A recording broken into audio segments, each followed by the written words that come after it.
Tere kõigile, siin on The Aesthetic Project ning tänane video on sellest Mr. Olympiast, mis toimub 7 päeva pärast siis Las Vegases. See on maailma kõige suurem ja tähtsam fitness, bodybuilding üritus, võistlus ning iga aasta on siis selle spordiala fännid nagu mina, võib-olla ka teie seast keegi, väga elevil selles mõttes, et kes tuleb võitjaks, kes ei tule, kes on heas vormis ning tänases videos ongi siis minu eesmärk rääkida sellest teile, keda ma siis erinevatest atleetidest sotsiaalmeedia, interneti vahendusel jälgin,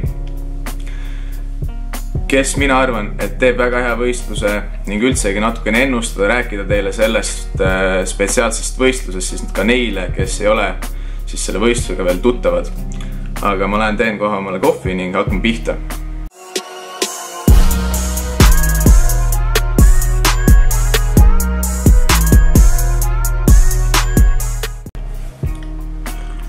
Nii, siis esimene ala, millest ma räägin, on Classic Physique. Classic Physique on IFBB-s alles kas esimest aastat, ehk siis ta on väga uus selline ala. See loodi sellepärast, et pro-kulturismis on väga palju sellist juttu selle kohta, et meestel on siis väga suured keskkohad, pole enam sellist kuldsajastu lukki nendel. Ehk siis nagu ma räägin, Frank Zane, Samir Banut, sellised legendaarsed siis atleedid taheti luua midagi taolist, ehk siis praegusel ajal, aga see on välja kujunenud niimoodi, et see on lihtsalt men's physique ilma rannapüksteta ning vennad on lihtsalt jällegi väga suured, ehk siis see ei ole ka päris see classic physique, mida alguses taodeldi. Aga see poolest on mul siin 3 nime, kes on sellised minu arust väga heas vormis ning võivad selles alas väga hästi siis esineda. Esimene on Arash Rahbar, ma ei tea, kuidas seda nime hääldada, igastahes tema oli siis New York Pro, oli kõige esimene profivõistlus, kus siis see Classic Physique oli ning tema on siis esimene Classic Physique'i siis võistluse võitja ning arvati, et ka tema on siis selline Classic Physique'i uus nägu, aga nagu aeg läheb edasi, tekib võistlejaid juurde, siis see kõik võib muutuda. Nüüd järgmisena siis on minu üks lemmikuid hetkel on Breon Miles Ansley. Kõigil ma soovitan, ma panen tema Instagrami siia descriptionisse, follow'iga teda, sest et tema Instagrami story'd on nagu alati väga pikad, väga põhjalikult seletab välja, mida ta oma võistluse ettevalmistuse ajal teeb, kuidas ta treenib, kuidas ta sööb ja ta on tõesti kõige lihtsalt complete lookiga selline, tal on kõik tugevused olemas, ta on ülikuiv, väga selline esteetiline, ehk siis ma arvan, et tema on üks favoriitidest kindlasti Mr. Olympia võistlusel. Ning viimasena on siis kõigile, ma arvan, men's physique'i fännidele tuttav Sadik Hadžovits, kes siis teeb oma debüüdi siis Classic Physique'is. Ta on alati olnud natukene suurem teistest seal physique'i laval ning tal on ka väga head jalad, seega ma arvan, et see ala sobib väga hästi talle. Kuigi minu arust tema alakeha ei ole kunagi olnud nagu piisavalt kuiv sellise bodybuilding võistluse jaoks, aga seda me näeme. Ehk siis Sadik enam men's physique'is hetkel ei võistle, vaid ta teeb oma debüüdi siis Golden Physique, Classic Physique'is. Ning need 3 nime, ma arvan, et neid võiks jälgida ning ma arvan, et neil läheb seal võistlusel üpris hästi. Kõik on tulemas, see on kõigest ennustus. Siis läheme edasi teise alaga olümpial, siis millest ma räägin, men's physique. Kõigile Eesti fitnessi fännidele kindlasti väga tuttav ala, on juba aastaid olnud olümpiaala. Sein, mul on toodud välja 4 nime. Kõigepealt siis esimene nimi on Jeremy Buendia, kes on siis valitsev men's physique'i olümpiavõitja. Tema treener on täpselt sama treener, kes on ka siis Phil Heathil, kes on praegu kõikide championide champion. Ma kardan, et ta võidab ka see aasta, kuid mina tema selline pöidlahoidja ei ole, et minu arust on nii ideaalne, et see on minu arust igav. Et mingisugune X-faktor peab alati olema, et jah, ta on hea, aga vaatame, kas nii hea, et võidab veel 3. tiitli ka. Teine on Jason Boston. Mitte Boston, vaid Boston. Igastahes Jason on selles suhtes väga eriline võistleja, et ta on suhkruhaige. ning kindlasti paljud, kellel on suhkruhaigus ja kes tegelevad selle alaga, mida me teeme, siis te võite kindlasti follow ida, saate väga palju häid nippe tema käest, kuidas siis toime tulla sellega. Samuti ta on olnud viimased 3 aastat vist isegi on top 3-s, väga kõva nimi, see aasta ka suurepärase vormis, et vaatame, kuidas ta läheb. 4. on siis Andre Ferguson, kes on mulle silma jäänud kui siis tõesti väga-väga võimas füsiik, selline ka Phil Heathilik, selline ümmargused muscle bellid ja tõesti väga esteetiline. Mis on veel tähtsam, siis tema treener on Omar Ventura, kellel on siis selline asi nagu Team Ventura. See on selline suur tiim, kus on väga palju siis bikiini men's füsiiki võistlejad, eks ta on USA's number 1 men's füsiiki treener.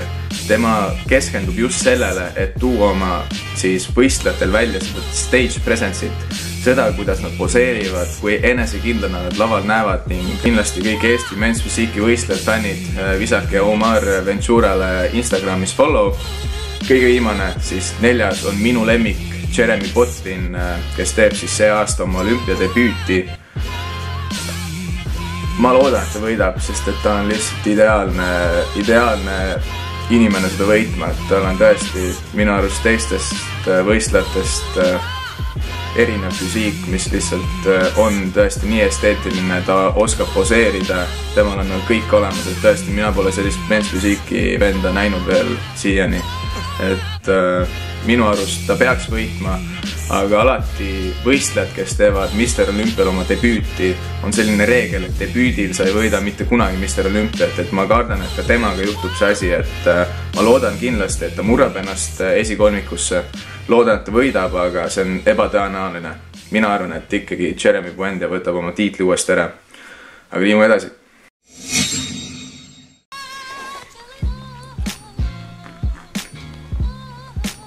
Kolmas tõesti kohvi läheb juba. Lähme edasi 3. alaga, millest ma tahan rääkida, see on siis meestekulturism, aga see on siis natukene väiksematele meestele, et mitte massilt väiksemad, kuid lihtsalt kaalult, ehk siis 212 bodybuilding, see tähendab seda, et kõik mehed, kes selle alal võistlevad, peavad siis kaaluma alla, ma ei tea, kas see oli alla 94-5 kilo.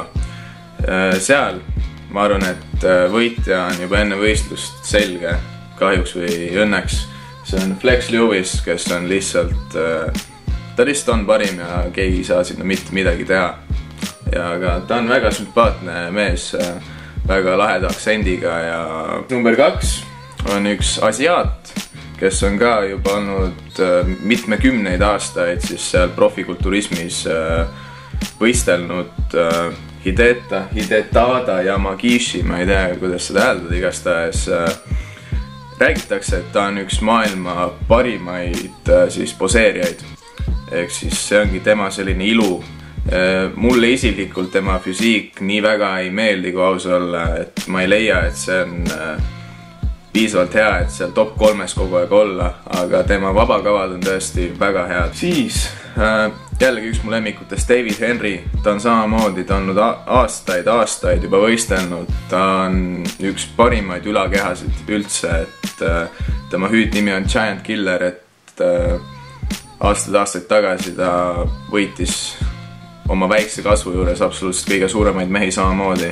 Ta on üks maailma parimaid selgasid ning samuti ta on nugaterav absoluutselt igal võistlusel, lihtsalt tema jalad võib-olla ei tule lihtsalt ülakehale järgi, aga sellegi poolest võib vabalt sinna top 3 sisse murda ning ka mingeid üllatusi tuua. Ning hüüumärgiga number 4, Eduardo Correa, ta on minu lemmik kulturist hetkel. Ta lihtsalt meeldib mulle ja tema tööeetika selline, see kõik sümpatiseerib mind. Temal juhtus paar aastat tagasi väike õnnetus, ta rebestas oma triitsepsit ning ta pidi minema opile ning kõik kulturistid, kes oma mingit lihasgruppi lähevad opereerima, juhtub üks ja sama asi, nagu ka siis Jake Cutleri biitsepsiga, ehk siis see ei näe pärast operatsiooni enam hea välja ning see ongi üks asi, mis teda väga palju tagasi hoiab, et tema selline üldine füsiik enam ei ole nii esteetiline kui enne, et üks käsi on lihtsalt palju väiksem, teisest ei näe nii hea välja. Kuid ta on olnud aastaid minu arust olümpialaval absoluutselt kõige kuivem võistleja. ehk siis see on tema suur tugevus ning kui kõik läheb nii nagu läheb, siis ma loodan, et ta on Flex Lewis'e taga number 2, ehk siis ta on minu lemmik. Ringiga on siis 2 wildcardi. Esimene on siis Ahmad Ashkanani, jah, mida iganes. Ta on üks Araabia lihtsalt Araabia koll, kes võistles 10 aastaid siis amatöörliigas ehk siis IFBB amatöörliigas. Ta on olnud aastaid seal maailmameister, kindlasti on ka võistelnud samal laval Otiga, sest et ta on ka -90 kilogrammi kategoorias võistelnud. Ta on jällegi, ta selg on üks suuremaid, mida kunagi keegi on näinud, tõesti täielik koll.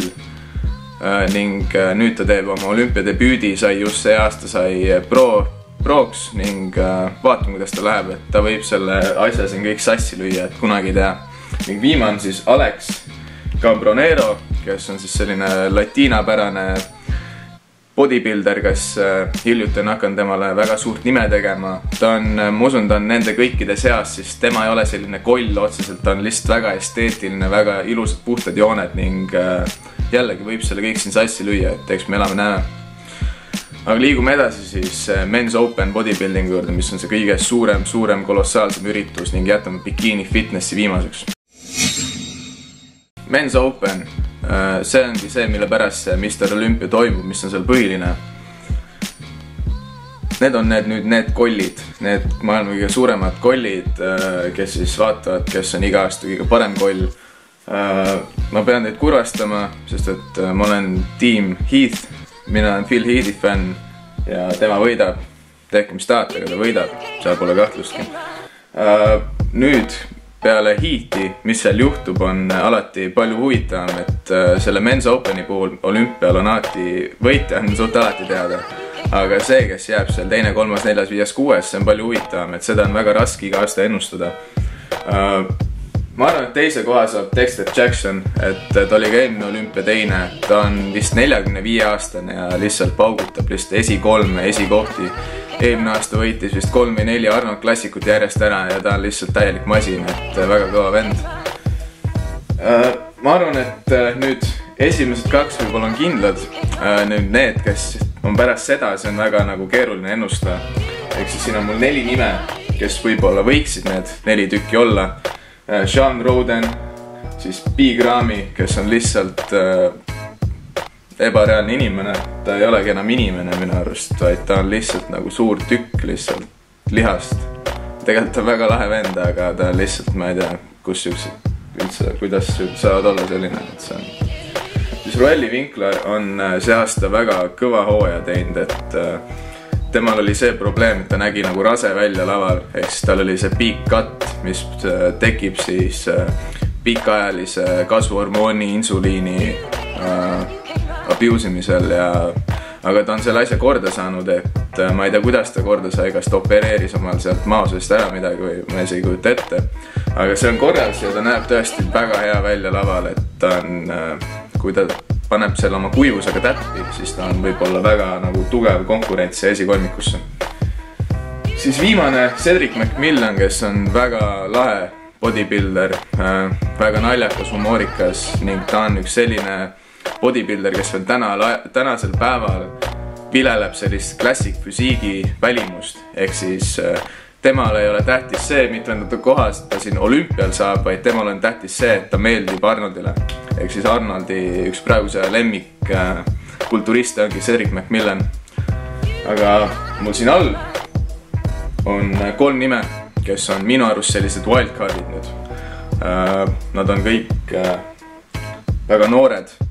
Minu arust nad on kõik vist seal 23-24 lähedal. Ehk siis ülimalt noored kulturistid, kes on jõudnud siis nii kõrgel juba. Esimene on Nathan Diashe, kes on siis britt. Tõesti, nüüd viimasel aastal just kuulsaks saanud ka väga hea vormiga. Siis on Dallas McCarver, kes on minu jällegi üks lemmikuid, väga selline lahke inimene. Tal on Snapchatid, Instagramid, kõik on kogu aeg trenni videoid täis, et kindlasti follow'iga saate väga head infot sealt. Samuti Dallas McCarveri treener on see siis Dallas McCarveri treener on Matt Jansen, kes on hetkel siis kulturismimaailmas ka üks väga tunnustatud Ameerika treener.